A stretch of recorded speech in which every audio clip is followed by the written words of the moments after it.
All right, so my name's Scott Schneider, I'm Lieutenant here at Engine Company 9. Thank you for coming. First of all, I'd just like to say what an honor it is to stand in front of everybody today on behalf of the officers and members of Engine Company 9. I'd like to thank everybody for coming tonight to help memorialize and celebrate the life and service of James Duckham. This man who had unselfishly devoted a total of 61 years of his life to fill a huge role in keeping this community safe, starting in 1956 in Oyster Bay, where he served 7 years. And then luckily for us, he moved here in 1963 and joined the rolls as the Duckham Fire Department. It's obvious from the attendance that this man was well loved and will be sorely missed. We'd like to start with some introductions and thank yous. Thank you to the Commissioner and ex-Chief Dodaro for spearheading the design and procurement of the plaque.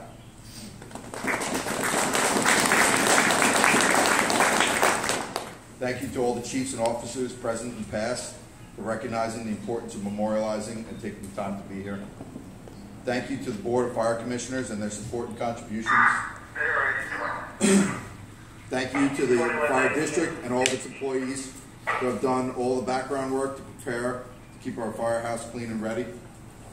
And most of all, thank you to the entire Duckham family for giving us Jimmy for 53 years.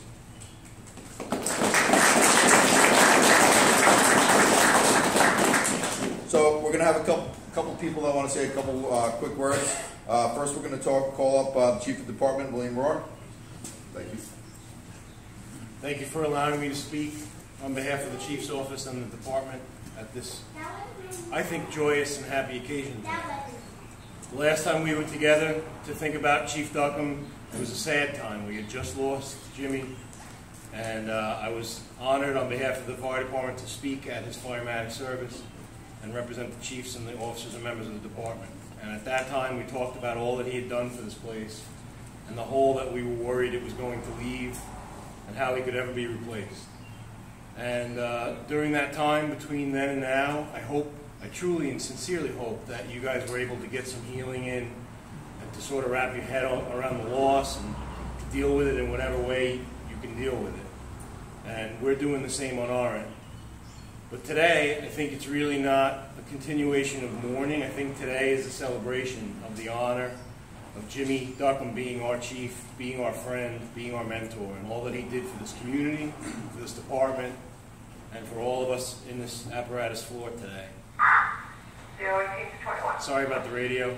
We're a busy place. We're very much used to it. And Jimmy used to be on every one of these calls. There's like 3 or 4 guys that are just always there at every call, morning, noon, and night. So last, again, I said I wouldn't speak too long. I just wanted to say that sometimes we get together and we mourn people and we speak about how their memory will never be forgotten, how they'll never be forgotten, how they'll always be in our memories. And that's true to some extent for everyone that comes through this fire department. Everybody is remembered and we appreciate their service. But some people are just a rare, rare breed. And there's very few people that come through a fire department like Jimmy Duckham. And I can tell you that the hole you may still feel in your heart and in your lives without him, we feel it too. Every time you walk into this firehouse, every time you're on a call, every time we're given a training, anytime any of us are looking for mentorship, for leadership, or just an answer to a question, what would Jimmy do? And it's sad that he's not here to tell us that anymore and to guide us and to give us that experience that he had so much of, but it's a testament that he'll never be forgotten. And this plaque is a wonderful thing, but we don't need a plaque to remember Jimmy because he was just larger than life, and the people in this room won't need that to remind us of him. But sometime down the road, there's going to be some young Pro-V firefighter or EMS person that isn't going to have had the pleasure and the honor of knowing Jimmy. And maybe they'll see that plaque, and they'll ask one of the old-timers, well, who is this Duckham guy, and why does he get a plaque on the truck? And that old-timer will turn around and say, let me tell you something, kid. Where do I begin to talk about Jimmy Duckham? And in that respect, this plaque will mean the world to us remembering him. So again, I appreciate you letting me speak, and I really hope that everybody walks away tonight grateful and thankful of what Jimmy did for us, and we thank you, as the lieutenant said, for sharing him with us for all these years. Thank you very much.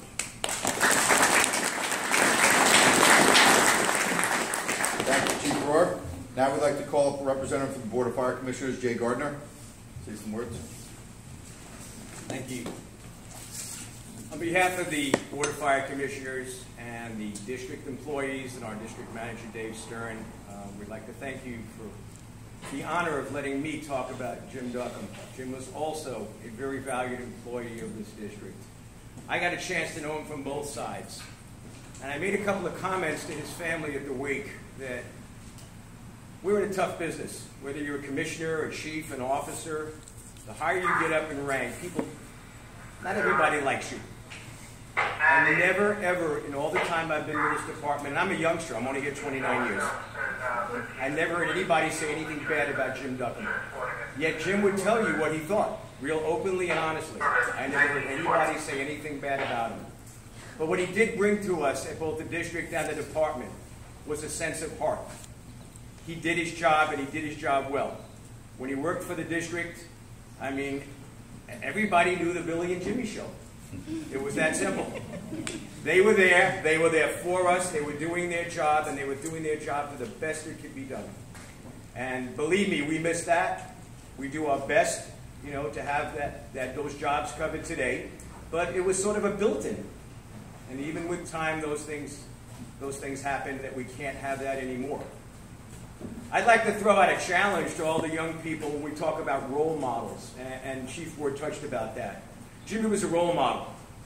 He was a role model for heart. Louis Andre always comes to our meetings and talks about heart. If there was ever anybody I met that had a heart for the fire service and his job, it was Chief Duckham. I'd like to put him in the same class as two other people, and I hope you all would agree with me. We had people in the past, two I'm thinking of. One's name was Bob Lyon, and the other person's name was Bob Lane. They epitomized the heart. They epitomized this department and what it meant and everything they did. And I'd like to put him in that class of the great role models. We miss them all. And we probably miss Jimmy the most because we're not sure yet how to deal with the fact that he's not with us anymore. We miss him at the district. I've heard we missed him at the department. But the challenge to the young people is try to figure out where that heart is and bring it to the table the way Chief Duckham did. Thank you.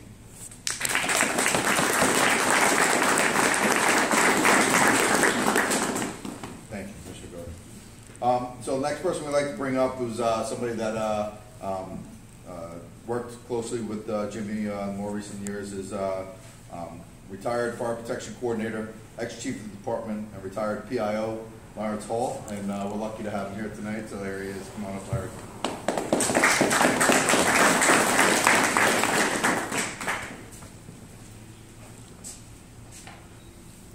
Can I read this one? Sure. And you guys are a tough act to follow. So I want to thank the members of Engine 9. Before I get started, I got to have my other department, Bill, just to stand here with me because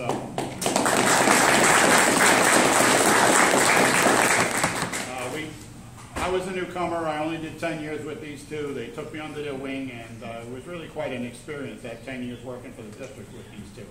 So if when I'm done, if Billy wants to add anything, that's okay with me. The culture of this organization is very complex. We do what we do, and there's quite a few risks and benefits. We serve the community, but in a way, we draw something from it.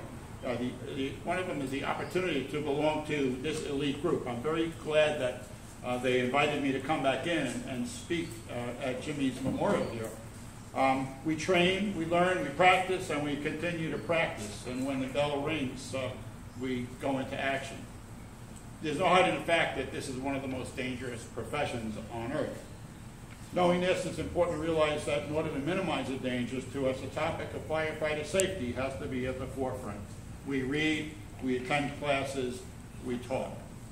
Jimmy Duckham was considered to be one of the most influential mentors that Setauket has ever seen. His ability to identify fireground strategies, calculate mathematics in his head.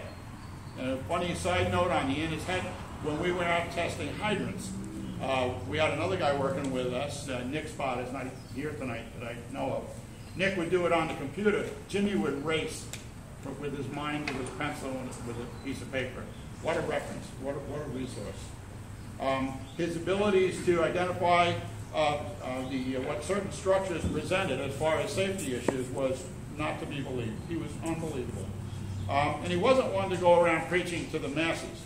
If you wanted to discuss a topic with Jimmy, he didn't do it in the classroom. He did it out here on the truck room, or he did it in there at the dining room table, for the most part.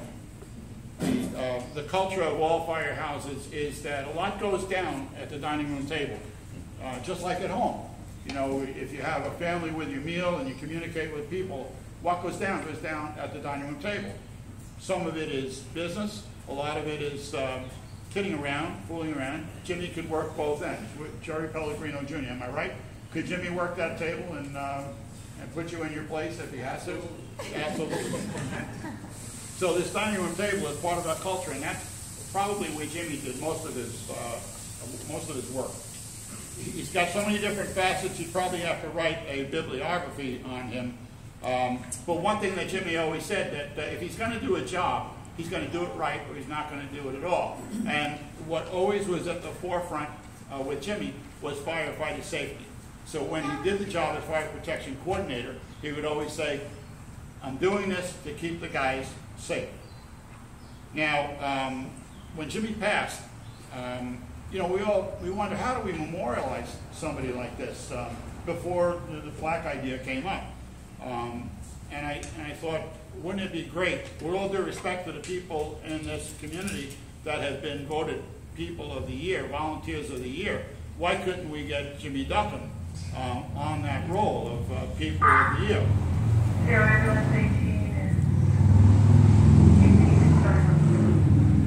So I sat down and I composed a letter to the local paper, and I sent the boys, brother, I think you got a copy of it. I just want to read you a couple excerpts from what I thought about Jimmy when I sent the letter. 2 months ago, our community lost a man who dedicated himself to serving his family, his country, and the people of Brookhaven Town. Jim Duckham was born and raised on Long Island. His dedication and sense of responsibility, I am sure, was a result of his parents' ability to bring up children with love and dedication. Jimmy always spoke about his father and his work ethic and how he followed, I guess, what Dad taught you guys. You know, if you got to start work at 8 o'clock, you punched in at 8 o'clock. You know, there's no doubt about it. Jim would not like the idea of having his name submitted for People of the Year nomination. He was a very modest man. Didn't want any accolades for anything that he did. He lived with a sense of doing the right thing. He served in the Army as a combat soldier during the Korean War. And like many veterans before him, he returned from war and began raising his family in Setauket. He chose to serve his community by becoming a volunteer fireman. He was the first captain of Engine 9 and continued on to achieve the rank of chief of the department. He worked for Lilco as a crane operator, and in retirement, he started his second career as a fire protection coordinator, of which 10 years after Billy started, and then 10 years after I started. And the theory was that we were doing a lot of the pre-planning. For those of you that study the science, you know that know your enemy the building is our enemy. And the idea was that we would give you as much information as you needed about the buildings, the contents, the keys, what went on there, so that if you had to respond to an alarm in the database, you knew what was there. In many cases, the keys worked and got you in without breaking stuff. We always get accused of breaking stuff. While he worked for the district, he remained a volunteer right up until the end. People would stop and say, wait a minute, you guys, you work for the fire district and you volunteer also? And we would say, yeah. Sometimes we give them the silly answer, like, we just can't get enough of this stuff. You know, we enjoy it. You know, we do it from the heart. I think Billy agrees. It's before we were fire protection coordinators, we did this, and we put our heart into this job. And Jimmy kept us on the road to the straight and narrow. A lot of times the public is unaware of the number of hours that go into volunteerism in this organization. And I thought this was going to set him up perfectly for this nomination. I mean, people get the nominations for Volunteer of the Year, and maybe they go to, with all due respect, maybe they go to a meeting once in a while for the community, and they get it. Jimmy far surpassed any of the hours put in for a meeting every once in a while. Jimmy was a true example of volunteerism. He remained. 15 pages. I'll get some chairs. Give me the high sign one day. He'll pay the price. They're asking me to do the dinner again. Jimmy Duckham is a true example of volunteerism. He remained dedicated to his community until his body said no more. He became for his fellow firefighters a role model, which you guys used as an example. To us, he's a role model. I was honored to submit his name in nomination. They would not accept Jimmy because it would have been a posthumous nomination, and they wanted people who are here now. But as far as all these guys in blue is concerned, you know, Jimmy was tops. He was the volunteer. He was the example. He was our mentor. You know, as far as role models go, he was it. And he had a great sense of humor. I don't know how often he showed it, but he was good. And he could come back with all that we gave him. Like these guys at Engine 9, they would tease him about not liking chicken. He didn't like chicken. We know. He didn't like chicken because he got sick when he was in the Army on chicken. So what did they do? Every time we sat down for a meal around the table, what do you got, Jimmy? You got chicken? And he would just take it, but sooner or later he'd sing them back. So he's a great guy. Thank you for the opportunity, allowing me to speak. Billy, anything you want to say? I just want, well, you said everything, Larry. I just wanted to mention that my name is Bill Engels, but I'm Jimmy's brother. I was always Jimmy's brother. We hung out together. Most of the people that saw us working in the district thought we were brothers. In fact, we worked over in the atrium one day. It's a senior citizen home. And Jimmy and I were doing an inspection on the FAC panel. And two old ladies walked up to us. We had our uniforms on, our badges, and we said, "Boy, you guys are cute. What room are you in?" Jimmy said, "Let's get out of here." But Jimmy was called a library. Jimmy was a library. Anything about NFPA or fire matters, if he didn't have the answer, he'd get it for you. That's about all I say. I miss him immensely. I just got out of the hospital, that's why. I had a baby boy. I called him gallbladder. Thank you.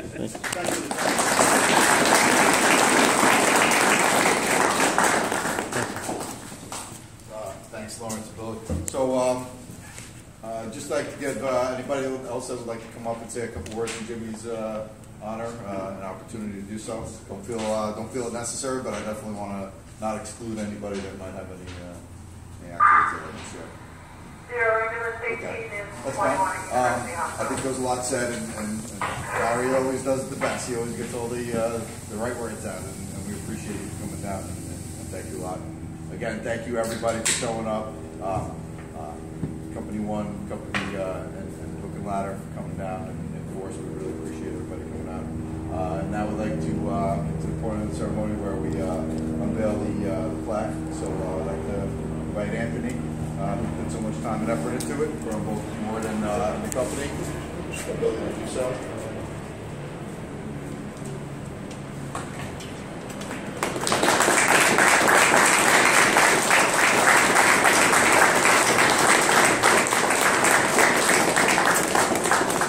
There he is in bronze to remember for a really long time. And so that's it. Now we just invite everybody to come. The district was nice enough to provide food and drink for everybody here. So we welcome you to stay in Jimmy's house for most of the night, not all night. You know, eventually some of us want to go home, but we're definitely glad you're here, and don't want you to run out the door. We'd really like to hang out and have some food and drink with everybody. So, thank you.